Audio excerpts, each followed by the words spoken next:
Hi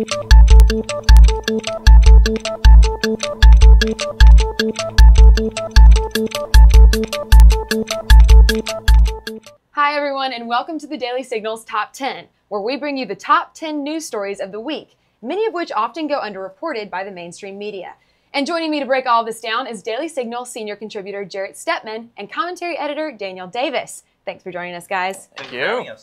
Well, we've unfortunately heard a lot about hurricanes this week, but another group that's been in the news for taking a hit are the Dreamers. The Trump administration has rescinded DACA, bringing us to our number 10 story. I'm here today to announce that the program known as DACA that was effectuated under the Obama administration is being rescinded. Well, I have a great heart for the folks we're talking about, a great love for them. And people think in terms of children, but they're really young adults. I have a love for these people, and hopefully now Congress will be able to help them and do it properly. And I can tell you, in speaking to members of Congress, they want to be able to do something and do it right. And really, we have no choice. We have to be able to do something. And I think it's going to work out very well. And long term, it's going to be the right solution. Let me say this. I want to cut to the chase. The president's decision to end DACA was heartless and it was brainless. Okay, so the Deferred Action for Childhood Arrivals program. The left is crying for a humanitarian response. But even some Democrats have come out and said, you know, the president doesn't have the constitutional or legal authority, or President Obama didn't have that authority to bring this up anyway. Right. I mean, that's absolutely right. I think, frankly, there's very, very legal justification for this program. I mean, should the executive really be setting what was immigration policy for the United States? I think we would traditionally see this set by Congress. The Obama administration decided, well, we're just not going to adhere to Congress's laws. And I think, frankly, you know, it's quite reasonable for the president to get rid of this. I mean, if it was done by executive order, it can be undone by executive order. I mean, the problem will be, of course, what's the next step? Are they going to try to pass this through Congress, which would be, of course, legally justifiable, but I think may also upset a lot of people in Trump's base who just, frankly, don't like the program at all. Right, but what President Trump has said, it's up to Congress, so. It's up to Congress. I mean, I think that's the most important thing is that, you know, this is done in a legal way. I mean, that was something that was infuriating. And frankly, a lot of people on the left, you know, they like to pass a lot more laws than people on the right do and want to adhere to have laws adhered to. And having the president just saying unilaterally, oh, we're going to enforce this or we're going to enforce that, that sends a really terrible precedent that I think people across the political spectrum shouldn't be happy with. Right. Yeah. Well, now taking a 180 here, in our number 9 story, President Trump cuts a deal with Democrats. Take a look. Look, I think he listened to our arguments, and we made the point, we made the point that this was very, very important. For Ryan to call it political, he twice used short-term extensions in 2013, and I'm sure it wasn't an economic choice to have it expire right after the November 18 elections. So the bottom line is the president listened to the arguments. We think we made a very reasonable and strong argument. And to his credit, he went with the better argument. President Trump was right in his decision. He made the right call. I'm also encouraged by the fact that he gave us time to work out a consensus, to find a compromise, because these kids don't, for the most part, don't know any other home than the United States. So I think the president was right to give us the time we need to find that compromise. Okay, so the art of the deal. A lot of people are saying that the president is in apprentice mode. Daniel, what do you think about that? Well, he clearly was desperate for a deal because he was willing to settle for a really bad one. But, you know, if this deal goes through that he made with Chuck Schumer and Nancy Pelosi, it's just going to kick the debt ceiling can down the road 3 months, basically putting it on the doorstep of Christmas. And we all know that in December, nothing good tends to happen in Congress because people want to get home, and so they pass omnibus bills and massive CR bills that are packed with junk and then go home. It also sets up, you know, the Republicans wanted to pass a 12 to 18 month debt ceiling, raising the debt ceiling so that they could actually focus on their business for the next year and a half that they have left in the Congress. This puts up a potential roadblock to the legislative items that Republicans really need to focus on this fall and get done. It also, as Paul Ryan was noting in the video, it it potentially politicizes the disaster funding that's coming through FEMA. People in Texas and then people in Florida, if Irma ends up hitting Florida as it's predicted, you're going to need that funding. And you don't want to set up a situation where you're attaching that funding to a 3-month debt ceiling increase.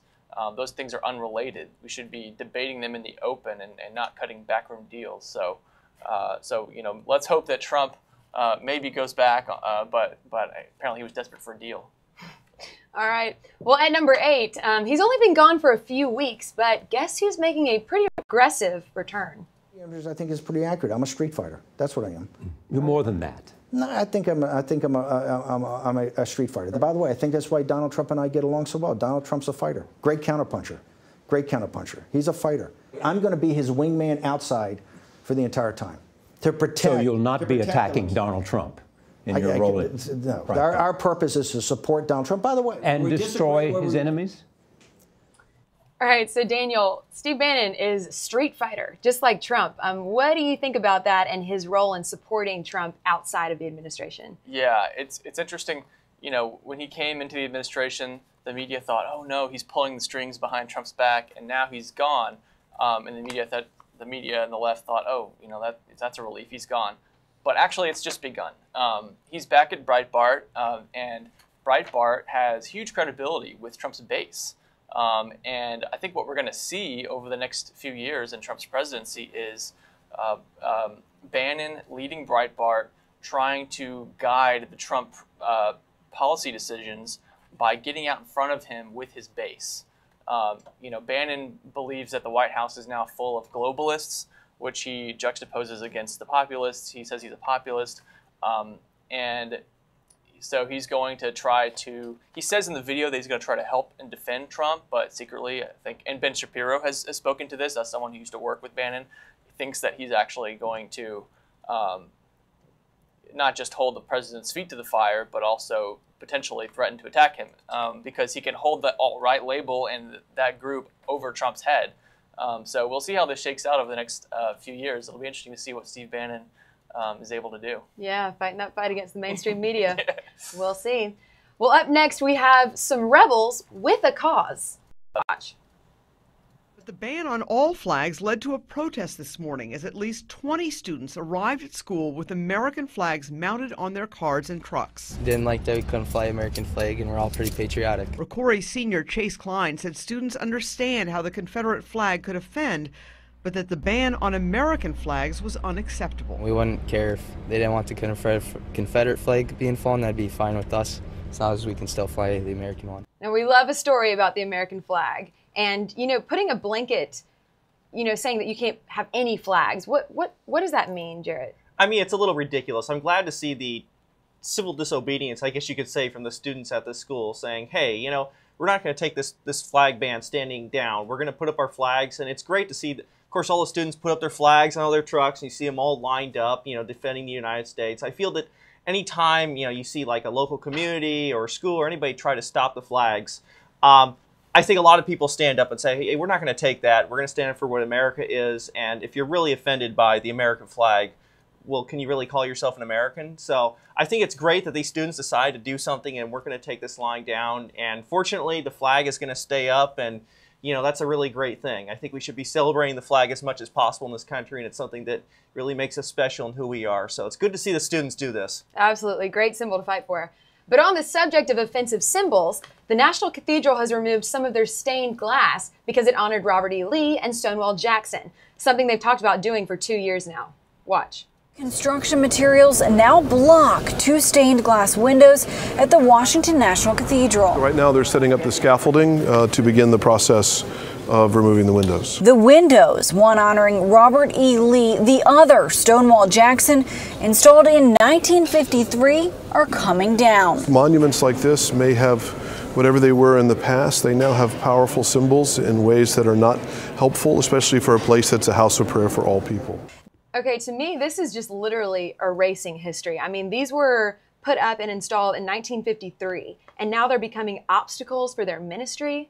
Jarrett, what do you think about that? Yeah, I mean, frankly, this is part of this silly push to remove pieces of history, remove monuments. Of course, after the Charlottesville incident, this has kind of been going on around the country, and people starting to pluck out pieces of history that, frankly, most people haven't even been paying attention to. It's kind of funny to me that these groups look for 100-year-old statues to destroy that were just gathering dust and nobody cared about. Now, suddenly, they're this big, big national issue. I think this kind of goes to the silliness of this crusade, and the National Cathedral. I mean, they can do what they want with their church, and some people are going to want to take this down. But we really have to ask ourselves, when does all this stop? When are we going to stop hearing about Columbus being gone after, Ulysses S. Grant, George Washington, and Junipero Serra, and we just kind of go on and on with this thing. And I think people are a little sick of it, and it's sad to see the National Cathedral get involved in this crusade too. It really is, frankly, unnecessary. I don't think people were sitting in church thinking about Robert E. Lee or the stained glass windows. I think they were thinking about being in church. So it's kind of sad to see this thing happen to yet another place in America. Right. And so a lot of things have changed and have become more extreme post-Charlottesville. And now a civil rights group also wants to kick Kid Rock out of his Detroit area concerts. And this rocker has become controversial for, something other than his music. He is they're attacking him because he supports the president and he supports the Confederate flag. And he also has been an outspoken, he doesn't like what Colin Kaepernick has been doing. Right. So Daniel, what do you think about that with all that's been going on? Well, it's crazy because this is actually his hometown. He's from Detroit. So it doesn't make sense really for him to be shut out of his own hometown playing concerts. But something to remember here, just to put this in perspective, this group is called the National Action Network. This is the group that's trying to get his concerts canceled. It's headed up by Al Sharpton, which tells you all you need to know about him. And let's also keep in mind that the Democrats really fear that Kid Rock could run for the Senate in Michigan.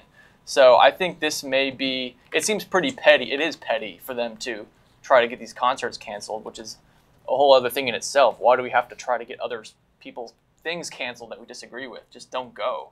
But aside from that, I think this is probably a political play trying to poison his potential, campaign sellability or whatever, trying his approval from people in Michigan. Who knows if it'll work? It could backfire. Yeah, welcome to politics in 2017. I mean, that's what I'd say to Kid Rock. As soon as he stepped into the potential of running for office, suddenly he got all these groups coming after him. I mean, it's a little ridiculous. I mean, you see concerts from people like Bono or somebody like that, who's obviously very, very political in the messages that he makes. People seems to think that's fine. When Kid Rock seems to be a guy who's coming maybe from the right, he's a guy who supports Donald Trump, and suddenly he's just unacceptable. You have all these activist groups attacking him. I mean, it's unfortunate. It's unfortunate that, in 2017, this is what happens when you try to step into politics. And he's being attacked, and, I don't know if he plans to continue running and do all that and try to go for Senate, but he's going to have to take this. I mean, he's a national celebrity. He could probably weather the storm, but it does show you how nasty things have become in this year. Well, I hope he takes his kind of bad boy attitude and turns this into, uses his music and his art to turn it around and, give us some good music or something. So I guess we'll see. But we love talking about the American flag. We also love talking about fake news. Our number 4 story is NBC labeled Senator Menendez as a Republican, and people were quick to call them out on that. So, Jarrett, this piece ran on NBC on Wednesday afternoon. Do you think this was a mistake, or is this kind of more the media trying to put their bias on? Well, it's of course hard to peer into the minds of people that are editing stories, and honest mistakes do happen, but I have to say it's a little suspicious and does kind of support a pattern. I know Kellyanne Conway called out the New York Times on reporting on this story that basically the reporting from New York Times didn't label whether Menendez was a Democrat or a Republican. Now, they changed that later on. That now we're seeing this NBC story, which was originally published by the Associated Press, labels him a Republican. It does kind of add to this idea that, well, is the media just covering for Democrats? Are they trying to avoid the fact that, hey, there's this major prominent national Democrat who's in this big scandal, who's in trouble? I mean, labeling him a Republican, that's a pretty big mistake to make, and it's a pretty bad thing. So, and I think the general population thinks that there's a lot of media bias. So, frankly, they're just playing right into this, and I think it's just to say, hey, maybe the media's trying to skew these stories to cover for Democrats and make Republicans look bad. Yeah, I think a lot of people on Twitter came out and were like aggressive about that, saying, "Hey, wait a second, this shady guy, he's not a Republican." So right, I mean, a lot of these groups did kind of go back and say, well, you know, we'll make some edits, but again, it just looks very suspicious when this pattern continues to happen. It never seems to happen the other way around. It always seems to happen against Republicans. Yeah, you never have people saying John McCain's a Democrat when actually kind of. I know, right? What? It's crazy. Well, speaking of Democrats, we've all heard the phrase coined by Senator Elizabeth Warren that's become pretty popular among Democrats, especially women. I think they've gotten tattoos and everything. Nevertheless, she persisted. Well, in our number 3 story of the week, we have a new phrase courtesy of Dianne Feinstein. The dogma lives loudly within you. The conclusion one draws is that the dogma lives loudly within you. And that's of concern when you come to big issues that large numbers of people have fought for years in this country. All right, so she made this remark during a confirmation hearing for Notre Dame Law School professor Amy Coney Barrett, implying that, you know, a religious test for Trump's nominees. Daniel, what do you think about that? Yeah, we saw this a couple months ago with Bernie Sanders when Russ Vought was up for nomination in one of the committees. You know, we published this and we talked about how horrible it was. It's unconstitutional to have a formal religious test. This is kind of, you know, stepping her toe into that territory.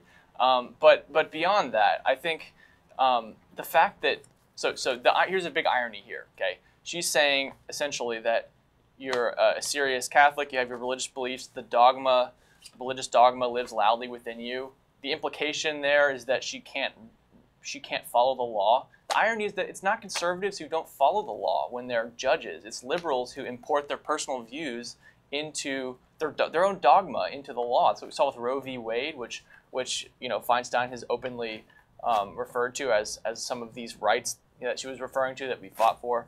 It was dogma. It's not in the Constitution. It's always the left that's bringing dogma into judicial rulings. She shouldn't be questioning this highly qualified woman's ability to rule according to the law. I mean, does anyone not think that you know, Justice Ginsburg does not have a dogma living loudly within her? This is not a question of dogma. This is a question of, can you follow the law as it is, simply. And people on Feinstein's side of the aisle have proven that they actually can't. What a phrase, though. The dogma lives loudly within you. I think that should be the new tattoo people are getting, and T-shirts and coffee cups and all the things. So. Like something from Darth Vader in Star Wars. I mean, that's like something that you'd see in a movie or something. So it is quite wild. It's like the Force. I kind of hope it takes off, so we'll see. But like we mentioned earlier, hurricanes seem to be an inescapable topic at the moment. And at number 2, we have a sheriff with a different approach to safety. It's important to understand, if you're a sexual predator and a sexual offender, we're not going to let you sleep next to any 5 or 6 or 7-year-old babies. Period. You have an outstanding warrant. If you show up at a shelter, we're going to shelter you safely.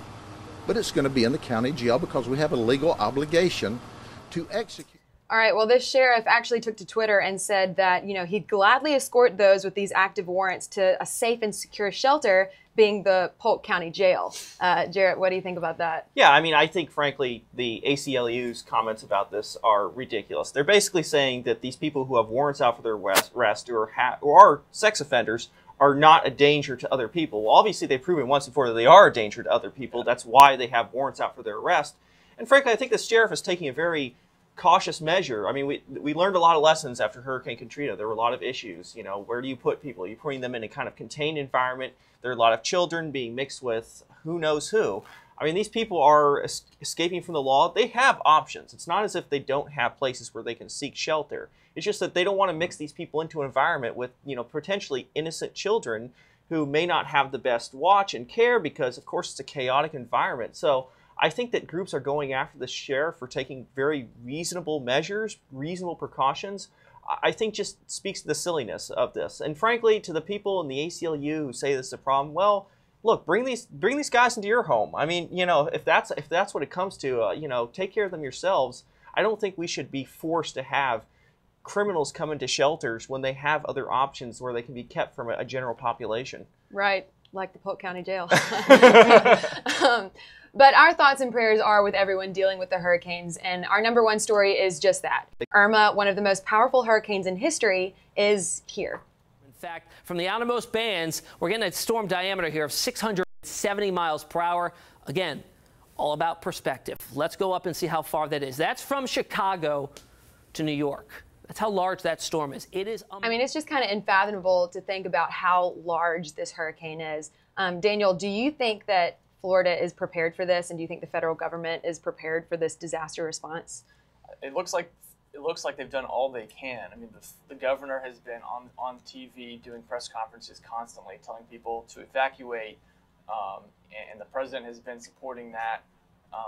You know, people are in traffic jams trying to get out of Florida. All the supplies are bought up. So, but you can only really do so much when you've got a Category 5 hurricane coming your way. I mean, this is the biggest. The most powerful hurricane ever recorded in the Atlantic. This is massive. So we definitely need to be praying for the safety of those in the Caribbean and then in Florida and Georgia in the path of this hurricane. Yeah, very scary. Well, thank you both. We really appreciate it. And thank you all for joining us today. Be sure to tune in next week, same time, same place, for the Daily Signal's Top 10 Countdown. We hope you have a great weekend. And for those of you in the area, stay safe. Thank